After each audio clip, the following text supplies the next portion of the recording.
I was just told that we are short on orders of service, so share. Our call to worship this morning is by Kara Fortner. Dear humans, the ones with senses that witness and hearts that break, the ones with brokenness and bruises, seen and unseen, know you are blessed just by being. Dear humans who struggle through the changing tides and crashing waves, the ones who dig deep and hold on tight, the ones who run up the beach to the safety of the dunes, know you are precious and that you have choices. You who let joy kindle your souls even when outside forces would wish to blow out the flame, know you are lovely and wonderful. You who study, research, express, and innovate, who question and test and experiment, know you are needed and valued in your curiosity. Dear humans, the ones who commune with the trees and animals, who admire the caterpillar on the milkweed and marvel at the spider in her web, know you are beautiful in your connectedness. You who struggle, who love, who yearn for more and better and more loving, who suffer, who resist, who play and delight in the important things. Keep your precious ways which bring more loving into the world. Cherish your innovation, your choices, and dear humans, know that you are blessed just by being. Come, let us worship together.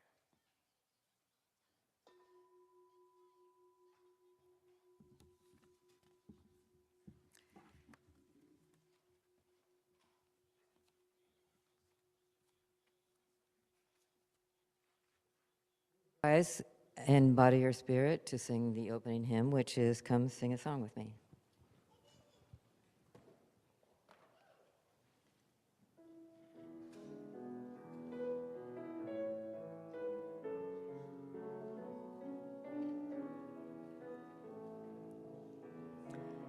Come sing a song with me. Come sing a song with me. Come sing a song with me, that I might know your mind. And I'll bring you hope when hope is hard to find. And I'll bring a song of love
We light this candle in recognition of the Muwekma, Ohlone, and Tamian indigenous peoples who have inhabited and stewarded this land for thousands of years.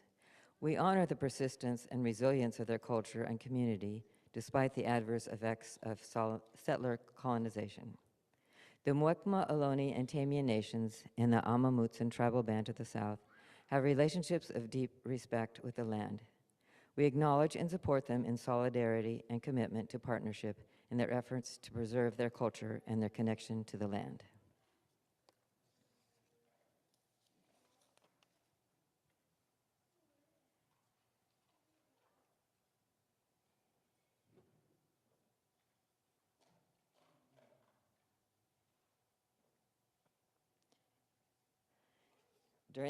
During this time when our country has initiated a war on another country, we light a candle for peace, for all those experiencing the horrors of war. We recognize that violence serves only to create more violence, war, and generational hatred. Justice is at the core of our faith. Love is at the center of our values. May the light of this candle remind us of our call to bring justice and love to our community and to the world.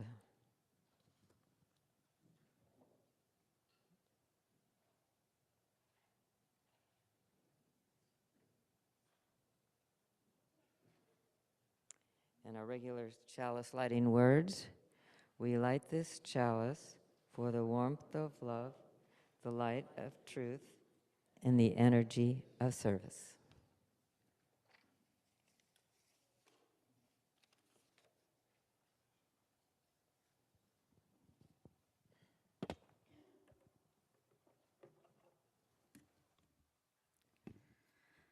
Please join me in saying the affirmation of this congregation. You'll find it on the screen and on the order of service. It is also inscribed in many of our hearts. We say it in English and Spanish as a symbol of the many languages spoken in this community and beyond, the many languages of the soul. Love is the doctrine of this church. The quest of truth is its sacrament, and service is its prayer. To dwell together in peace, to seek truth in freedom, to serve humankind in fellowship, to the end that all souls may grow into harmony with the divine. This do we covenant with one another. El amor es la doctrina de esta iglesia. La búsqueda de la verdad es su sacramento y el servicio es su oración. Habitar juntos en paz, buscar la verdad con libertad y servir a la humanidad juntos, con el fin de que todas las almas puedan crecer en armonía con lo divino. Esto es lo que pactamos unos con otros.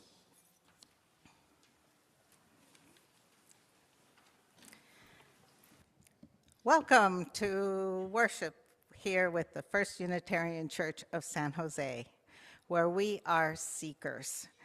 At our best, we know that we don't know it all, not even a little. And so humbly, we speak new awakenings that show us how truly to live out the mission of this congregation, which is bound together by our commitment to making love visible. We gather to deepen our spirits, to work for justice, and to create one sacred family. We do this by honoring the wholeness, the inherent worth and beauty and dignity of everyone, and by recognizing so deeply that we are all connected that we can't help but work for the actual liberation of all. This is good work, uncomfortable work, and sometimes exhausting work, so we remember to play, and it is deeply satisfying work, holy work. Thank you for being here today. If you are new or visiting, thank you for becoming part of this community, whether it's for this day, alone, or for the rest of your life.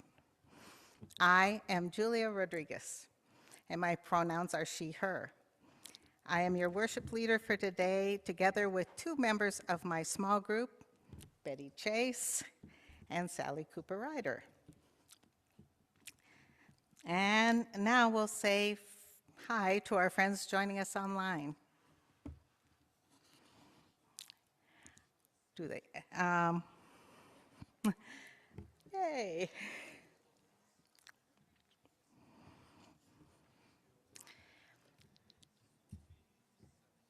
Okay, and everyone, the camera's going to be pointing at us so we can wave to them. Is that happening? Yes. Yay, yay, yay. The camera's right up there and it zooms all around pretty well.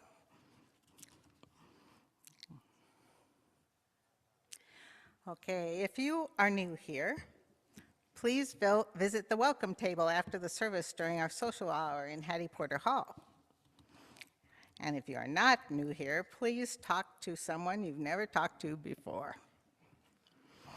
We are fortunate to have a crew of coffee hosts and enjoy a cup of coffee or tea and a treat after service.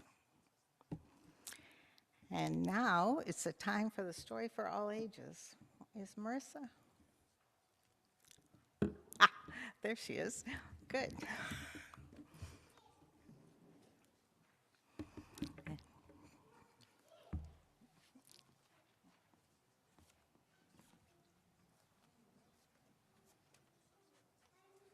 Oh, okay. I can sit up. It's okay. Yeah, thank you. Good morning, everyone.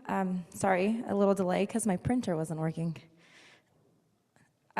I would like to invite everybody to the labyrinth, those who are willing and able, for the story for all ages. Thank you, Andrew. Also, before we get to start the story, please be sure to bring your backpacks or work bags with you down as well, because we are doing a blessings of the backpacks after the story for all ages.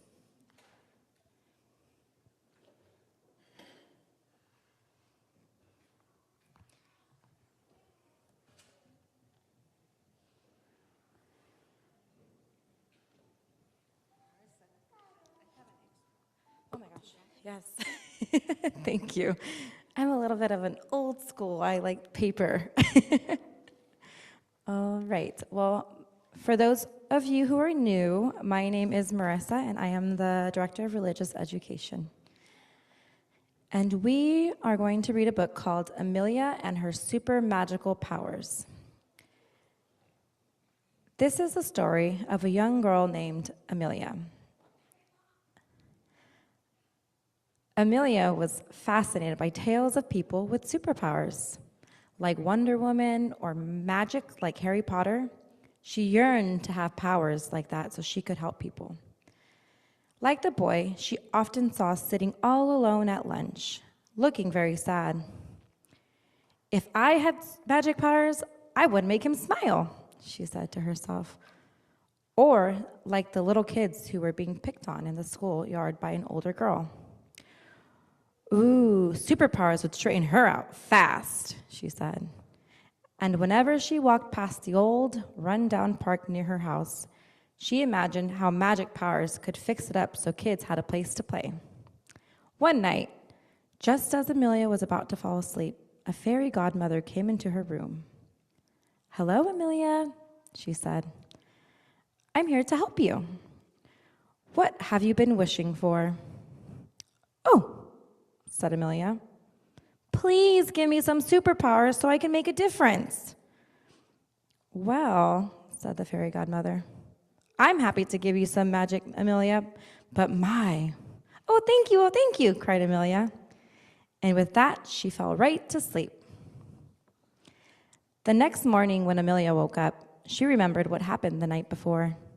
She jumped out of bed, eager to get going and test out her new superpowers. As she walked to school, she realized she'd forgotten to ask what she needed to do to release those powers.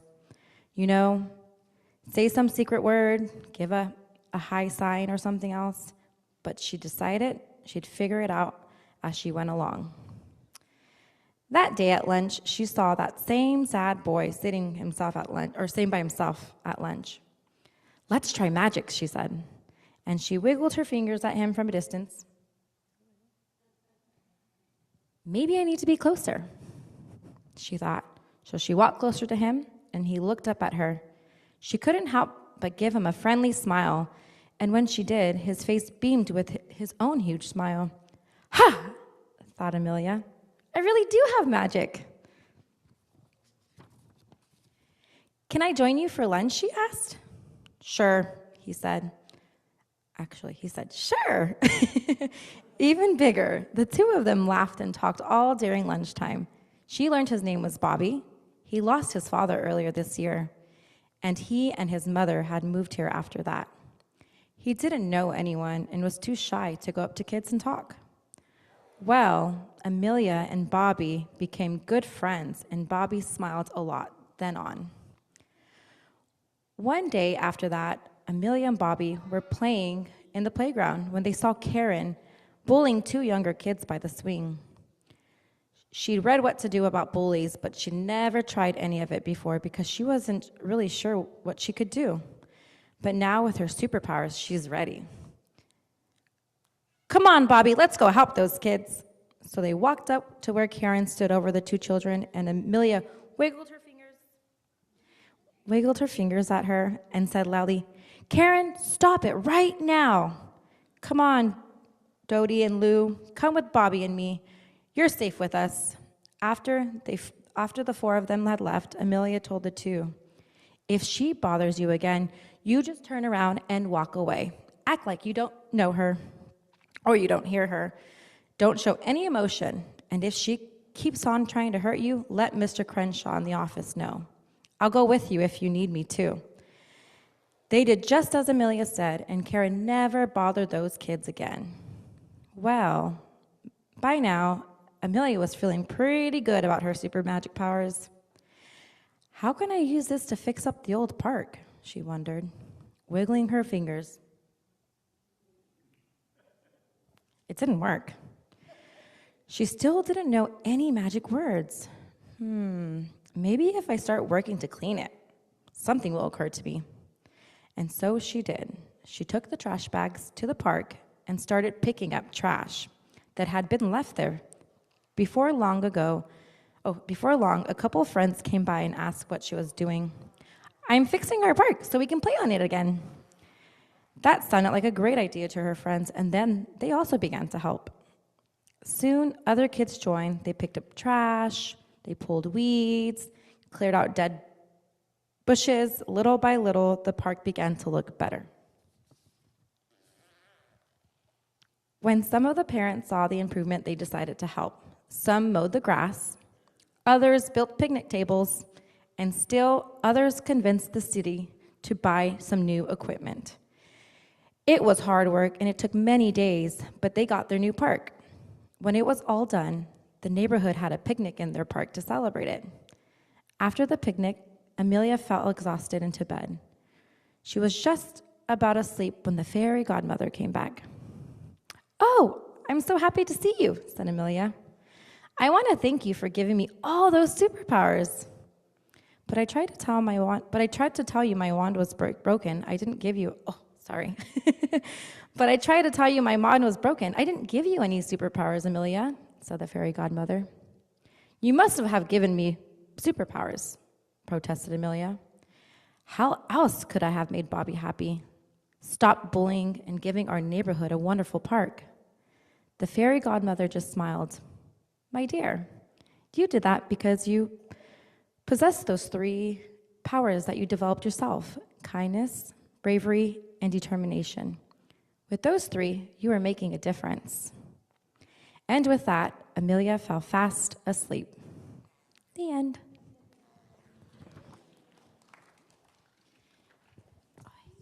Now I need my iPad. Sorry.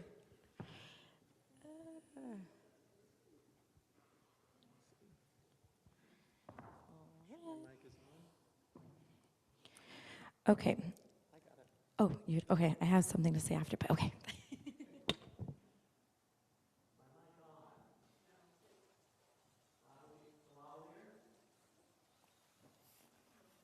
Okay.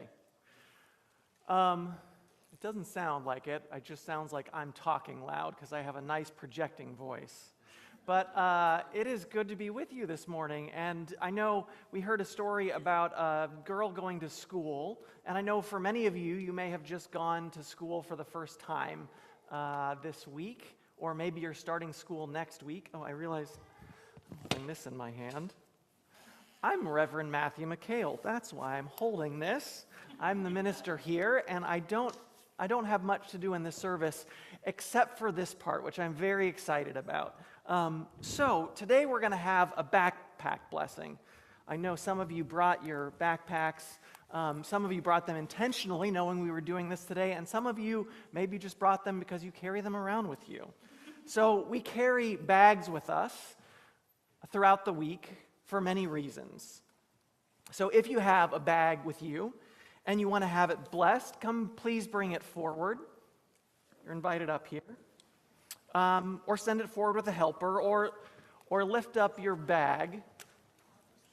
You can just lift up your bag when you hear me describe you. They don't want to have you holding your bag up all the time.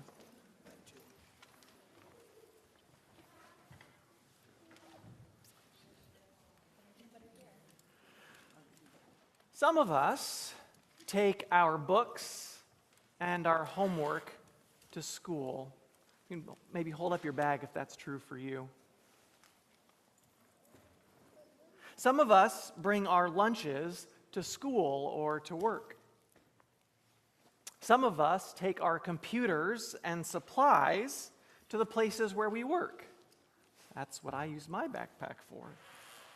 Some kids carry overnight bags from one parent's house to their other parent's house and back again.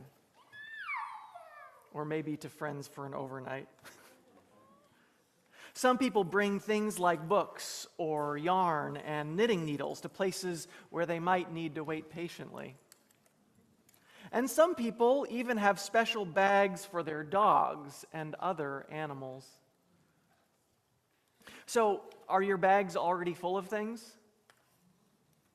Yes? Anyone have an empty bag? Got some empty bags? So, do you imagine that it might get full someday? Maybe? So, for this blessing, we're going to add something to your bag. But don't worry, it doesn't weigh anything. And it won't take any room. So, would any of you like to have some of our congregation, this congregation's love, to take with you to school or to work or on your travels? All right. If you feel love here on Sundays, wouldn't you like to know that our love is with you on other days? All right, so let's do that. So please bundle up some of your love wherever you're storing it. Maybe got some love in here or love in my pocket. So go ahead and we're bundling it up. Take that, find that love and just kind of bundle it up. And make a nice little pillow of love with your hands. Just kind of pat it together, get it nice and tight. So are you ready? Those of you with your bags, make sure your bag is open. So make sure your bag is open and ready to catch that love.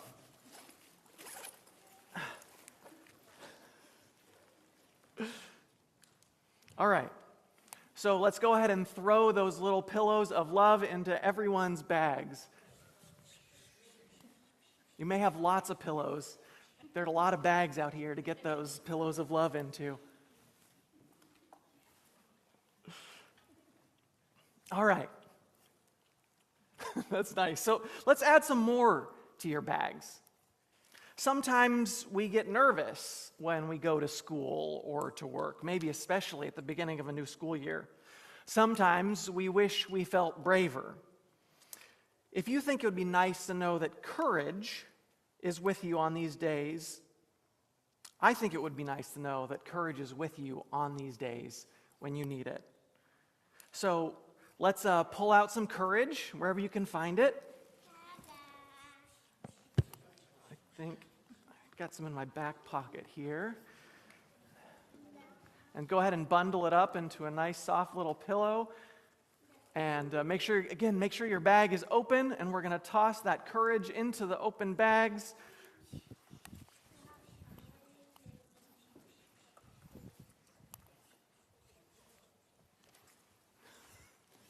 All right.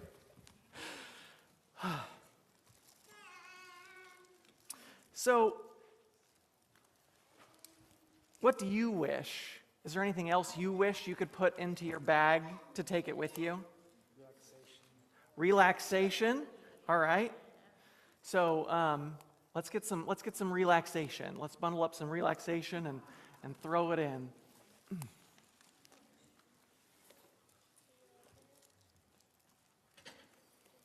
Anything else you'd like to carry with you, take with you? Patience. All right, sometimes that can be helpful. All right, let's find some patience. I think, there's some patience here on the ground. Pull a little bit from my heart. Let's go ahead and throw some patience into each other's bags. Sometimes it can be hard to wait, but it's helpful. My grandmother said patience is a virtue, and it's still taking me a while to learn that lesson. All right, let's maybe one more request, something else that people want to take with them. Peace. All right, great. Let's throw some peace into find some peace wherever you find that. Maybe you need to find that from a centered heart, and just go ahead and bundle that up. And let's toss it in those bags, so we can carry that love, that bravery, that relaxation, that patience, that peace with us. Now, your bag might not look or feel any different, but the next time you use your bag, I hope you remember that we've added those blessings. Remember that the Spirit of life is with you at school or at work. That this congregation cares about what happens to you at school or at work. And if you need more love or courage or relaxation or patience or peace, you can ask us for more. Thanks. And now Marissa has something actually tangible for our young folks. Okay, so as we blessed our backpacks today, we are introducing kindness kits for our children and youth downstairs in RE. The RE committee came together and we picked a couple items that we'd like to put into this kit. Inside each kit are a few simple things that they can keep, use, or share with someone who may need a little kindness. But the most important part of the kit isn't actually what's inside. It's the reminder that we all have something to give. Kindness doesn't have to be something big. It can be sharing something with a friend, including someone who feels left out. There's tokens of affirmations in there, appreciation. Helping someone who is having a hard day, giving them a compliment sticker, or simply noticing when another person needs care. There's a Band-Aid in there, and there's sunscreen, yes. As our children head back into their schools and communities, we want them to know that they have the ability to make those spaces a little kinder. So along with blessing the backpacks that will carry books, lunch, pencils, and homework this year, we are also sending our children out with a little reminder. Wherever you go, you can carry kindness with you.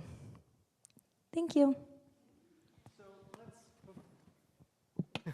Before our children go off to their religious education classes downstairs, let's sing them out with our children's blessing. There's some hand motions. You can do them if you know it. If you don't know it, you can still do it because they're pretty simple and you can just follow my lead.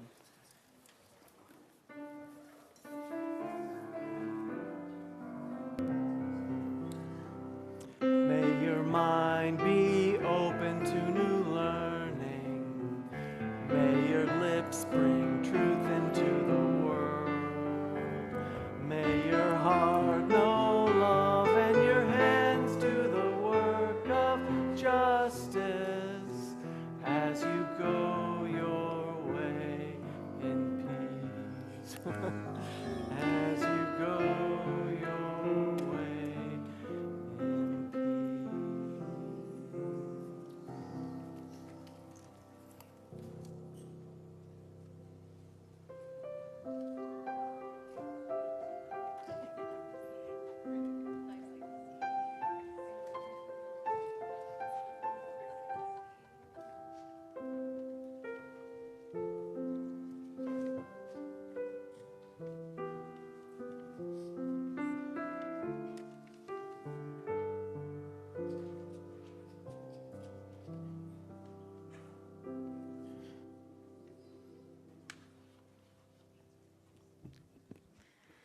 This reading is from David Brooks, How to Know a Person, The Art of Seeing Others Deeply and Being Deeply Seen.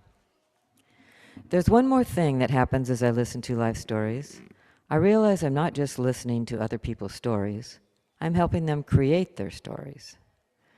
Very few of us sit down one day and write out the story of our lives and then go out and recite it when somebody asks. For most of us, it's only when somebody asks us to tell a story about ourselves that we have to step back and organize the events and turn them into a coherent narrative. When you ask somebody to tell part of their story, you're giving them an occasion to take that step back. You're giving them an opportunity to construct an account of themselves and maybe see themselves in a new way. None of us can have an identity unless it is affirmed and acknowledged by others. So as you're telling me your story, you're seeing the ways I affirm you and the ways I do not. You're sensing the parts of the story that work and those that do not. If you feed me empty slogans about yourself, I withdraw. But if you stand more transparently before me, showing both your warts and your gifts, you feel my respectful and friendly gaze upon you, and that brings forth growth. In every life, there's a pattern, a story running through it all. We find that story when somebody gives us an opportunity to tell it.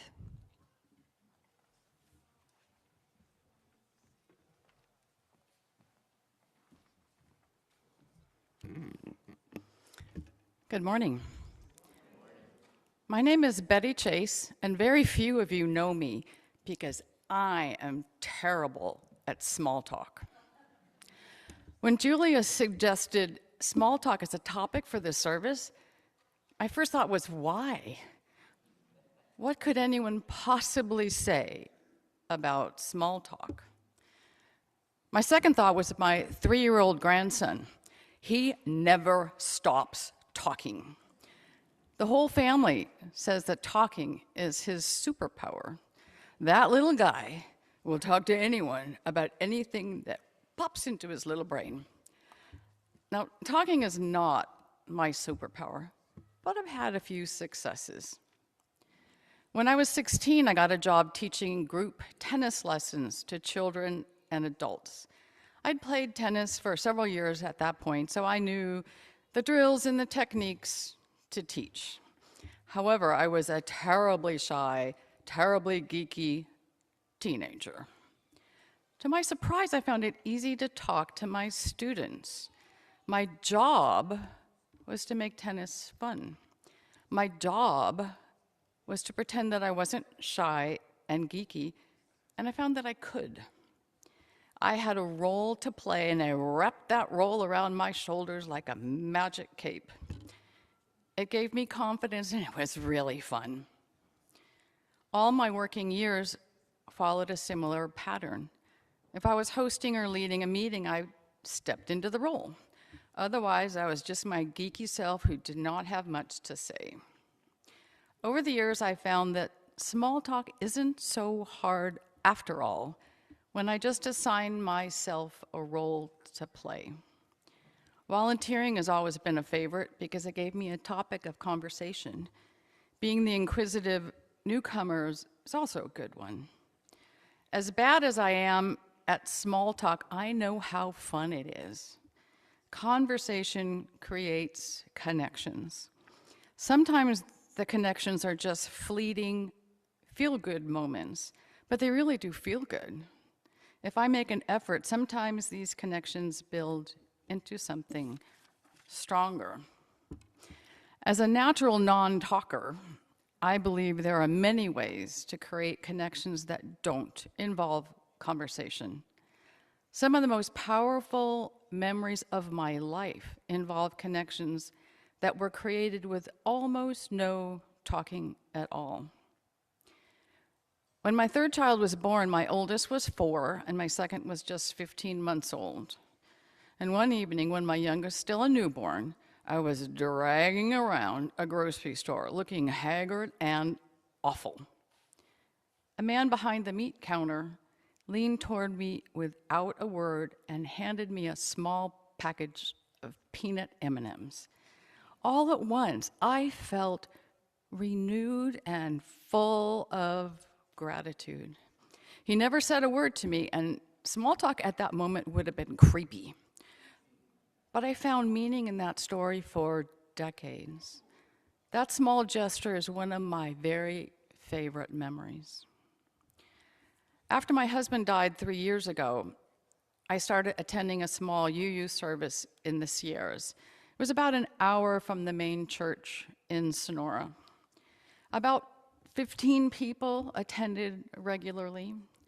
I was pretty emotional, pretty fragile, and not open to small talk. More than once, I left the small UU service abruptly. One day, I did just that, and I scooted on home without speaking to anyone. And the next day, I received an email from one of the UU members. We'd never spoken. We didn't know one another at all. I'm sure she didn't even know my name. But she'd figured out who I was and found my email address. That clearly took some doing. She had seen I was upset and wanted to understand. In the email exchange that followed, I divulged the crisis that I was facing. And she gave me the name of a person who helped me through that crisis. It's not an exaggeration to say that her one email reaching out changed the trajectory of my life at the time. So I'll close with just one last thought. Talking is not my superpower, but there are many ways to build connections.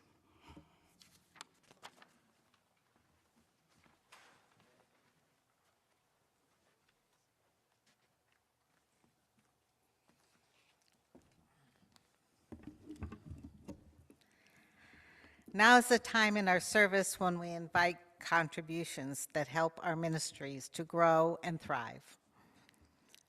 We can pay online at sanjoseuu.org/donate, to make an offering with a credit card or through PayPal. And the ushers, our worship hosts, will, I need to get the,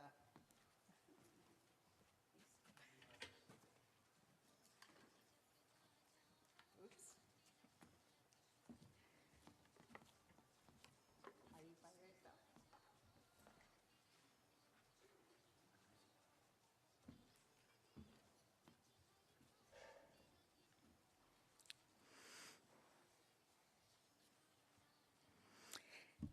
And while we're collecting, I have a couple of announcements. The first is that Homeless Concerns meeting is today at 12:45 in Hattie Porter Hall, and they're going to be assembling hygiene kits at the tables. We can do this because people have donated items that are needed, and thank you so much. Please help us once again by contributing some of those items they need in the future. So these items will be packed in gallon-sized Ziploc bags. So, all right. And John Burke is coordinating this. And we have a announcement about San Jose Pride.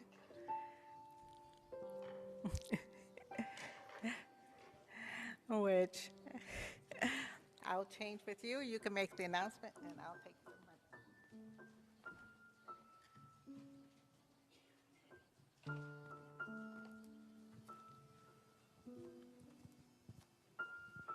Hi, my name's Madeline Morrow. With Marnie Singer, I've been the representative to a group putting on the interfaith booth at San Jose Pride, which is in 2 weeks. So this is a time, if you want to volunteer at the booth, to sign up. The link is in your order of service. There was also an email from our president today with the link online. And it's a sign-up genius. You can go there and find out what's available. I'm going to be helping with setup and takedown. I know Marnie, some of us are working there. It's a great way to meet other people who are working to show that there are many faith communities in this valley that do welcome and affirm LGBTQIA+ folks. In addition, our church and the Sunnyvale Church are participating in the Pride Parade on Sunday. And the details we'll be meeting over by Julian and Market. And Jan and Jim Guffey will have a car, so if you don't think you can walk down to the soon-to-be renamed Plaza Cesar Chavez, you can ride in the car for all or part of the way, and we'll be the details are there, but we want people to wear their Side with Love shirts if at all possible. And anyway, I'll be here after service. Marnie's, if you want to ask more questions, Jan's here. And please, if you think you want to sign up for the booth, go look at it today because it's a hot item. There's over 30 congregations participating. So if you want to get in on it, it's the time.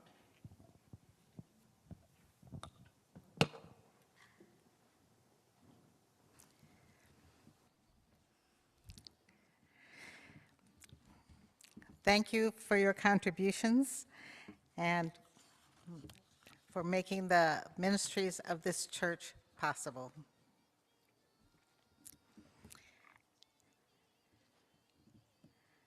And now it's time for our embracing meditation. We take time to lift up our joys and sorrows, the names and occasions that are on our hearts this morning.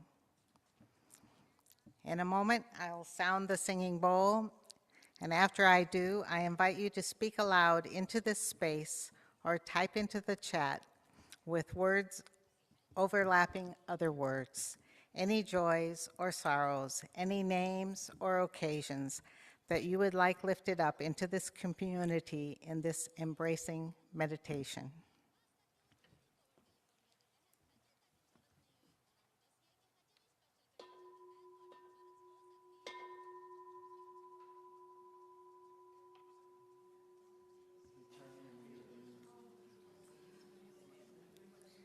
Noah Ramsden Stein.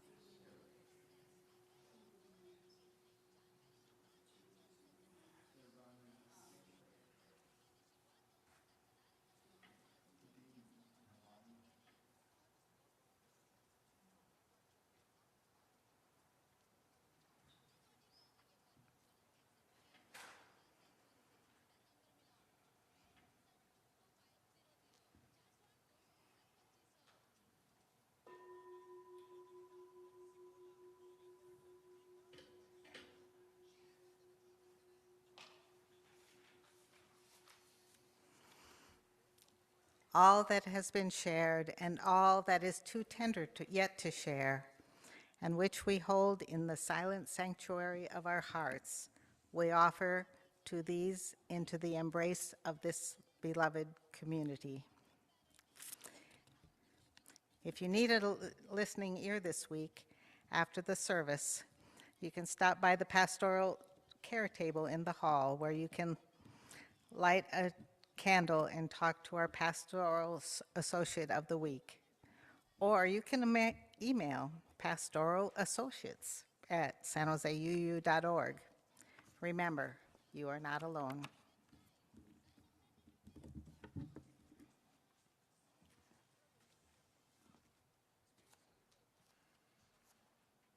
You can remain seated as we sing our song meditation. From you I receive, to you I give.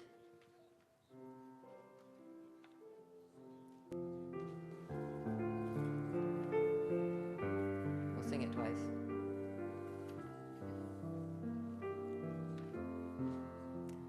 From you I receive, to you I give. Together we share, and from this we live. From you I receive, to you I give. Together we share, and from this we live.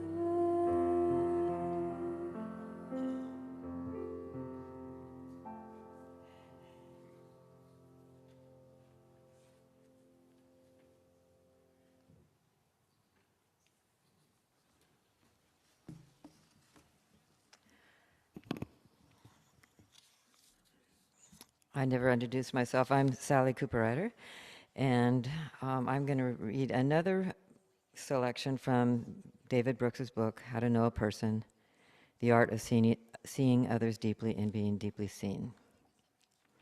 The worst kinds of questions are the ones that don't involve a surrender of power, that evaluate. Where did you go to college? What neighborhood do you live in? What do you do? They imply, I'm about to judge you. Closed questions are also bad questions. Instead of surrendering power, the questioner is imposing a limit on how the question can be answered. For example, if you mention your mother and I asked, were you close? Then I'd limited your description of your relationship with your mother to the close, distant frame. It's better to ask, how is your mother? That gives the answerer the freedom to go as deep or as shallow as they want. A third sure way to shut down conversations is to ask vague questions like, how's it going? Or what's up? These questions are impossible to answer. They're another way of saying, I'm greeting you, but I don't actually want you to answer. Humble questions are open-ended. They're encouraging in the other person to take control and take the conversation where they want it to go. These are questions that begin with phrases like, how did you? What's it like? Tell me about. In what ways? In her book, You're Not Listening, Kate Murphy describes a focus group moderator who is trying to understand why people go to the grocery store late at night. Instead of directly asking, why do you go to the grocery store late at night, which can sound accusatory, she asked, tell me about the last time you went to the store after 11 p.m.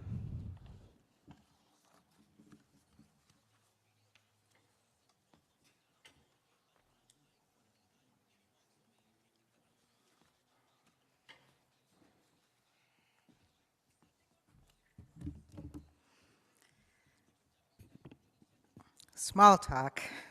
I wondered if this was too small a topic for a Sunday service. Small talk, I think, is a way of dipping your toe into the waters of connection.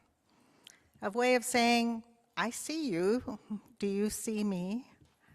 A way to put the comfort of another before your discomfort with small talk. I think it's a useful skill that we can practice here at First Unitarian Church of San Jose. So, what's a function of small talk? Psychologist David Webb says that it helps us navigate low-stakes exchanges that smooth the edges of daily life. It structures interactions so that strangers or acquaintances can communicate safely. The content matters less than the process. A friendly remark, a shared laugh, or a brief acknowledgement allows both people to test the waters of connection. So I'm not saying I'm good at small talk. I'm an introvert, and I get in my own way. I let my fears blank my mind to the point that I can't think of a thing to say. I focus on myself instead of the person I am trying to talk to. I think my biggest fear is appearing boring, but it becomes a self-fulfilling prophecy when I go blank. How many of you struggle with small talk? Who tends to avoid coffee hour in Hattie Porter Hall? I'm sure we can each name different reasons for our fear, but look around. Every person here is ready to welcome you reaching out for connection. With love at the center, we give each other the space to take risks and to work on improving. In my mind, this congregation is a safe place to try something new and to risk failure, to work on developing new skills. I certainly have experienced that here. I do not think of myself as a writer, but writing small group sessions has become my favorite volunteer job. I do not think of myself as a speaker, yet here I am, taking a risk, sharing with you. When I started to read about small talk, I saw many things that felt familiar, that correlated with our small group ministry here at First Unitarian. In our small group ministry preparations, we aim for those open-ended questions. So the best conversation starters are questions that have more than one word answer. Well, think about questions that ask a person to tell a story. So not, how are you doing, but what's been going on lately? What are you doing with the rest of your day? Like small group ministry, listening is key. When you listen wholeheartedly to what the other person has to say, instead of trying to think of what you're going to say next, you get out of your own way in the back and forth of conversation and connection. Try, tell me more about that, or repeat something they said back to them so they feel really listened to. Also, judgmentalism is the killer of connection that you are trying to form. I need to examine the questions I'm asking for hidden judgments, like David Brooks said. Small talk can form a connection for a moment or start a lifelong connection. These momentary connections were apparent when my husband and I traveled on the train. So Steve and I have taken many 3-day-long train trips from California to Chicago to see our daughter. And this has given us opportunities to connect with strangers. When you eat on the train, you're seated at a table for 4 with people you don't know. At first, I kind of dreaded it, but eventually it became my favorite part of the trip. I assigned myself the role, like Betty said, of icebreaker, and I planned a few questions after introductions. Where are you going? Why are you taking the train? And my favorite for couples, how did you two meet? And then when Trump was elected, there was a dance with each person trying to figure out if it's safe to talk about politics. And the relief we felt when we see that we are indeed like-minded. We've met people on the train from all over the world. A man who owned a taxi company just as Uber was getting started. An airline steward on his way to an interview, but had an ear problem, so he couldn't fly. So many interesting stories. But I have to tell you about one of my favorite conversations on that train. We were seated at a table with 2 children, about 8 and 11, and I thought, oh no, this is going to be a long meal. Boring questions like, How do you like school? What grade are you in? Raced through my mind. I was thinking about me, not them. But no, these kids were from South Africa and were great at small talk. They were eager to share their impressions of America. It is so clean and safe. They like Chicago much better than New York. It's so fresh. Who says fresh about a city? They told us about their school in South Africa where the copper wiring was stolen from the school in the middle of the school day. Their mom owned a restaurant and had written a book and met Michelle Obama. It's been years now, and that conversation still lingers. Small talk isn't just important about talking to strangers.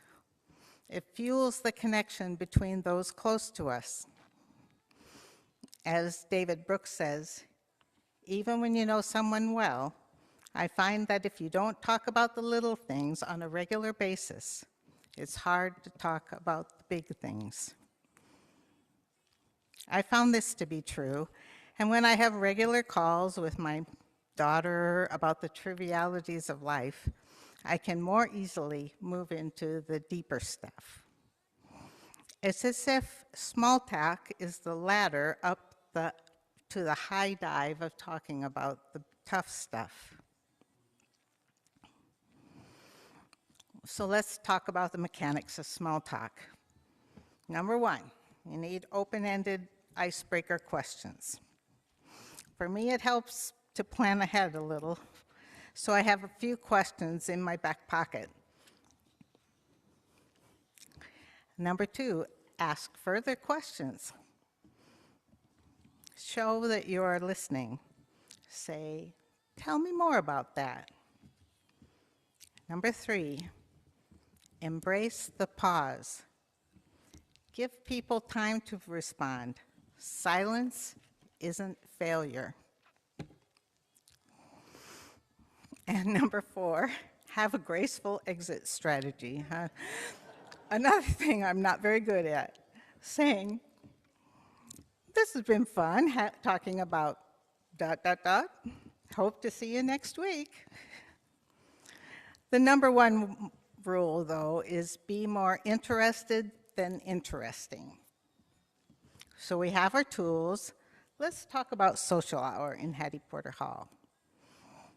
I've been talking to several congregants about their strategies for social hour. Some volunteer at the welcome table to have a clear role. They feel more comfortable when they know someone wants to talk when they walk up to the table. The clear role worked for another who was a worship host. They decided to take the host role to Hattie Porter Hall to check in with new folks to see if they were comfortable. Some people move into the more intimate setting of the fireside room. For some, talking is easier sitting down than standing up. I would remind you that we are all hungry for the love that is our mission. Small talk is one way to shine the light of love on another. For me, small talk is saying, I see you and want to know you better. Are you interested? I'm going to get my water here.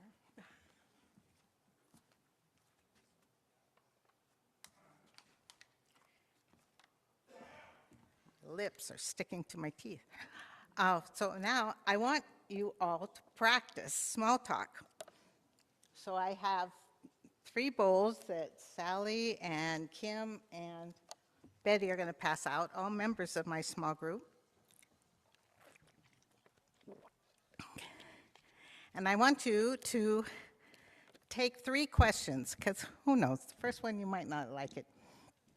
And what we're going to do is when the bell rings, you're going to turn to your neighbor or find someone across the way that you don't know and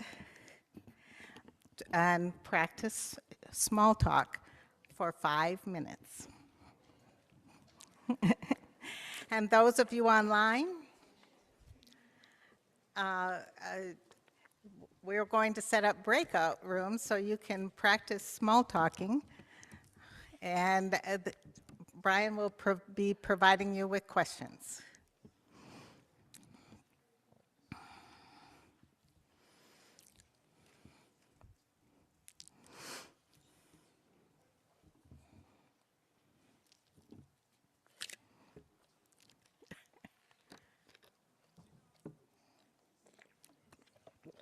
Let me tell you, the internet is full of questions that you can use for small talk. I had to cut down.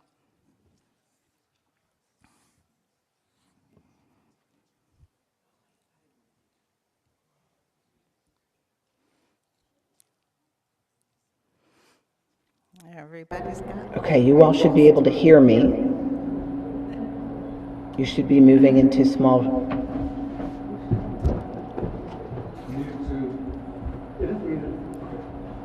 You should be able to move into your rooms now. So go ahead and mute up. I'm not sure why.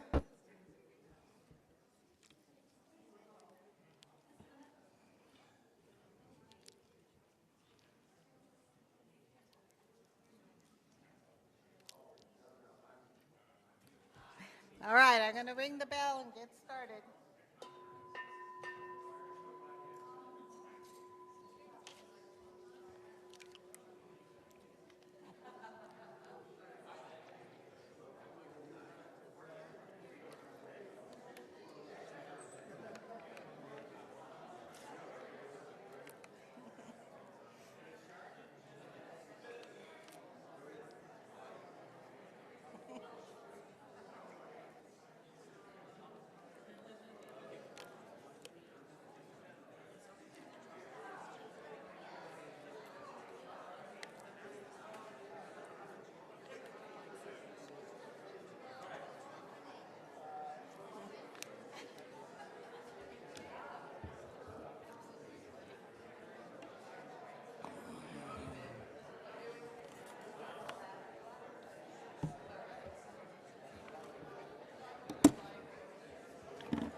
Is there anybody else who wants to go to a room? Doug, Michelle, can you sing out if you want to? I'm assuming you don't want to go to a room, but I don't know. This is Brian. I can put you in a room, but just let me know.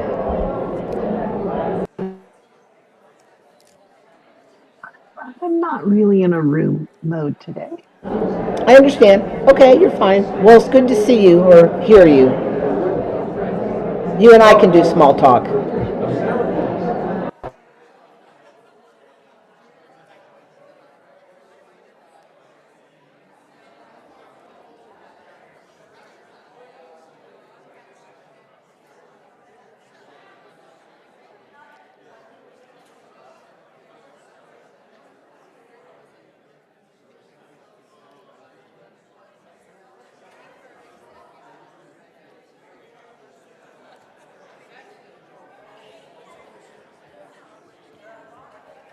I forgot to say choose one.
wants to stop.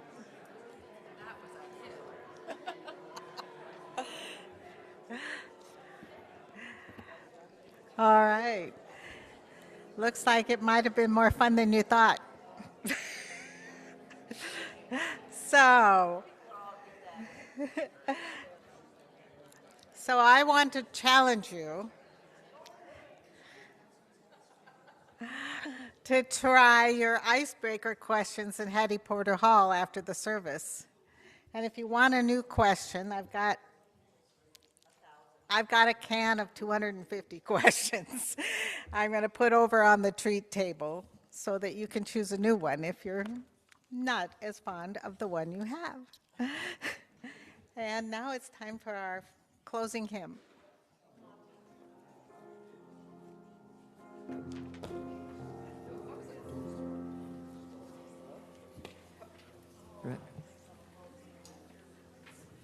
Red? Okay. So we're going to sing once in unison, and then we'll sing it around, and I'll point to the group that's supposed to start, and then we'll sing it 3 times.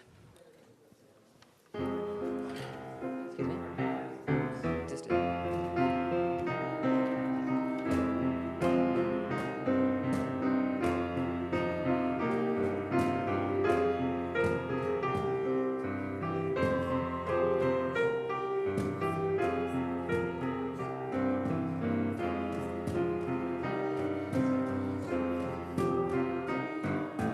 building bridges between our divisions. If you get to you, will you reach out to me with all of our voices and all of our visions? Faces can make such sweet harmony, building bridges between our divisions. Building bridges between our divisions. I reach out to you, will you reach out to me with all of our voices and all of our visions?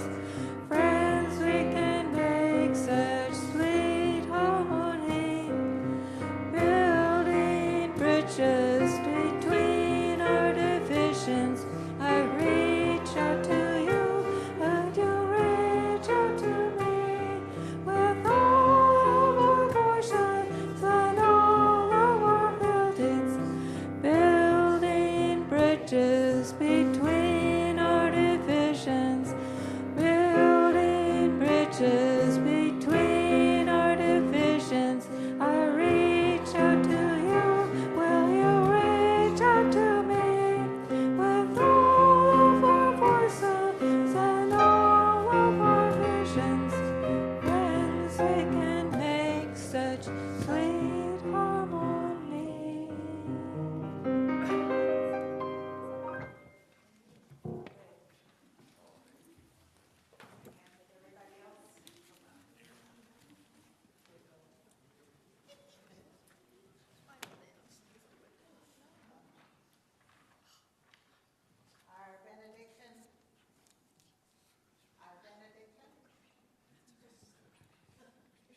Our benediction. There. Our benediction is from the words of Irene Glass.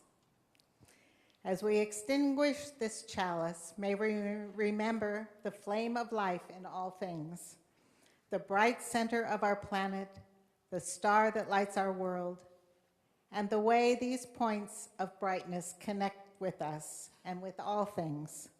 May we carry the light, may we share it freely, and may we find it everywhere. May it be so.